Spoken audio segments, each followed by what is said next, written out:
कराची में सिंध जे वॾे वज़ीर सैयद मुराद अली शाह सां बरतानवी हाई कमिश्नर डॉक्टर क्रिस्टियन क्रनर मुलाकात कई। मुलाकात में डिप्टी हाई कमिश्नर सारा मोनी, डेवलपमेंट डायरेक्टर सेंड्रा बिल्डोन ऐं डिप्टी डायरेक्टर सारा लिम्स्टन बि शरीक हुआ। वॾे वज़ीर सां गॾु special assistant Syed Qasim Naveed, chief secretary Sohail Rajput ऐं वॾे वज़ीर जो सेक्रेटरी रहीम शेख बि मौजूद हुआ। बरतानवी हाई कमिश्नर वॾे वज़ीर सां मुलाकात में सिंध अंदरि ॿोॾि दौरान जानी ऐं माली नुक़सान ते दुख जो इज़हार कयो। वॾे वज़ीर चयो त सिंध में बरसात दौरान सिंधू दरिया जे साॼे ऐं खाॿे पासे केतिराई शहर ॿुॾी विया आहिनि, जॾहिं त साॼे पासे ते तमामु घणी तबाही थी आहे।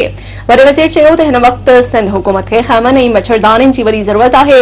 वॾे वज़ीर चयो त असां कोशिश करे रहिया आहियूं त 2 महीननि अंदरि ज़रई ज़मीननि मां पाणी निकाल थी वञे त जीअं कणक जो फसल पोखे सघिजे।